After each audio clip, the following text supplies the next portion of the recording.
Salut à toi, c'est Florent du site globalinvestisseur.com. Bienvenue dans cette nouvelle vidéo, j'espère que tu vas bien. Alors dans cette vidéo, je vais te parler de mon bilan de l'année 2017 en termes d'investissement immobilier. Donc voilà, j'aime bien faire le bilan à chaque fin d'année de ce que j'ai accompli par rapport à mes objectifs fixés en début d'année. Donc c'est l'objet de cette vidéo aujourd'hui. Si tu me regardes actuellement sur Facebook, je t'invite à regarder ma vidéo complète sur YouTube, donc je te mettrai le lien juste en dessous dans les commentaires. Je t'invite également à t'abonner à la chaîne YouTube ou à liker ma page Facebook pour être prévenu de toutes nouvelles vidéos sur ces plateformes. Donc mon bilan 2017. Donc comme tu le sais, je suis arrivé à Montréal en août 2016. Donc voilà, après 4 ans à Paris. Donc à Paris, j'avais commencé à investir dans l'immobilier, dans des parkings, dans des studios. J'ai également fait une opération d'achat-revente. Et à Montréal, j'ai investi dans mon premier immeuble de rapport 6 mois après mon arrivée. Donc j'ai dû signer en quelque chose comme en avril 2017. Donc voilà, c'était mon tout premier investissement ici à Montréal. Donc un immeuble de 3 appartements.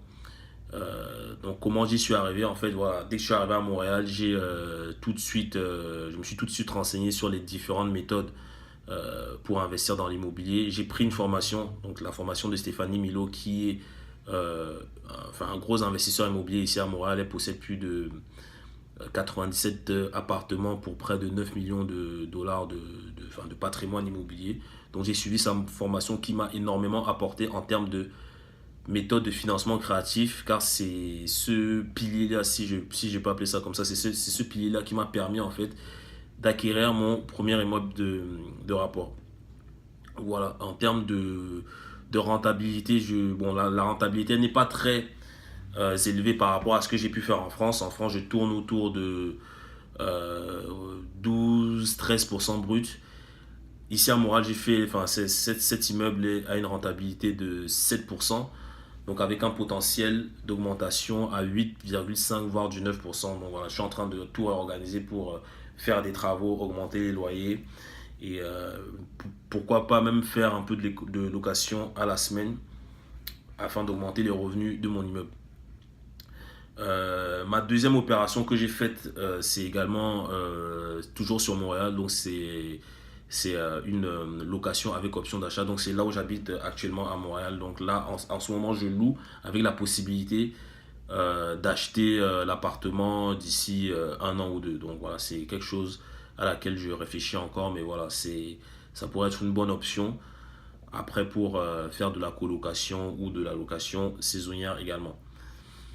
Mon dernier investissement qui date d'il y a 3 semaines, bon, en fait ça a duré 7 mois à peu près, mais le deal a été signé il y a 3 semaines. Donc c'est un duplex dans le Grand Paris. Donc j'ai acheté un duplex dans le 93.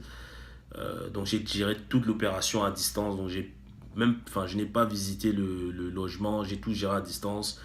Les travaux ont été faits à distance, la négociation a été faite à distance, enfin tout a été fait à distance. Donc moi je ne me suis même pas déplacé. J'ai tout géré depuis Montréal avec mon équipe qui est sur place, mes partenaires qui sont sur place, pardon.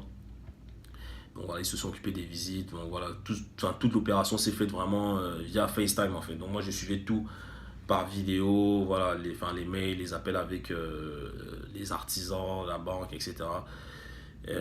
Donc c'est une opération qui a duré 7 mois parce que j'avais signé le compromis en mai et la signature ne s'est faite que je crois mi-décembre. Donc juste avant la fin d'année, juste avant les fêtes.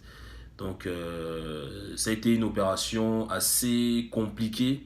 Donc du part déjà la durée de l'opération qui a duré 7 mois et également en termes de coûts parce que j'ai un peu minimisé, j'ai un peu mal, si tu veux, j'ai mal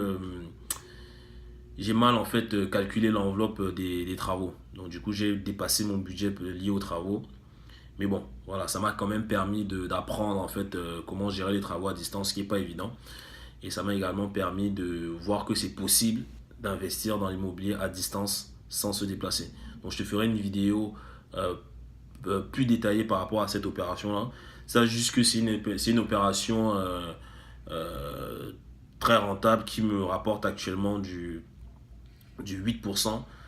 Il n'y a vraiment pas de charge, il y a rien à faire, quoi. Le logement il coûte rien et en termes de potentiel, c'est vraiment quelque chose qui va, où je pourrais également encore augmenter la rentabilité parce que voilà, il y a possibilité de créer une troisième chambre d'aménager les combles en fait, donc le grenier et de créer une troisième chambre, donc pour au final augmenter le loyer.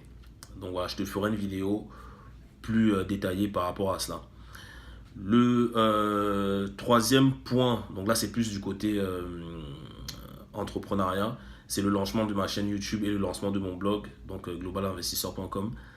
Donc voilà, ce blog, en fait, ça m'a permis justement d'entrer en contact avec énormément d'investisseurs et d'entrepreneurs dans l'immobilier, que ce soit en France, à Montréal, enfin un peu partout dans le monde. Donc voilà, j'ai pu vraiment côtoyer des personnes qui sont vraiment très motivées et qui sont vraiment loin en termes d'investissement, plus loin que j'imaginais même. Donc c'est vraiment quelque chose d'assez incroyable car ça m'a permis justement d'apprendre de ces personnes-là et de comment dire, d'évoluer avec elles. Comme tu le sais, j'ai intégré le mastermind de Olivier Roland. Donc voilà, ça m'a permis de rencontrer des personnes vraiment très sympathiques et très, très compétentes en termes d'investissement et d'entrepreneuriat. Donc voilà, donc ça m'a permis également d'apprendre d'autres sujets liés à l'investissement, que ce soit au niveau des crypto-monnaies, que ce soit au niveau du blogging, que ce soit au niveau du marketing, du web marketing, pardon.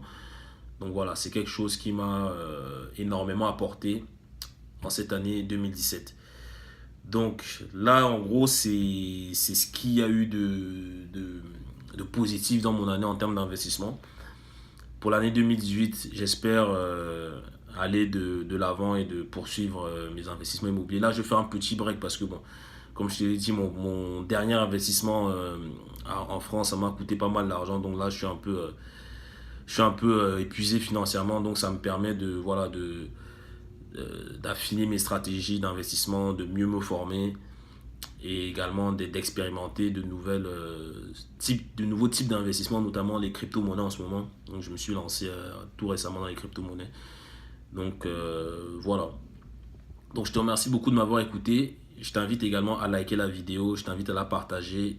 Laisse-moi des commentaires si tu en as pour qu'on puisse échanger par rapport à cela. Et je te remercie, je te dis à la semaine prochaine pour une nouvelle vidéo.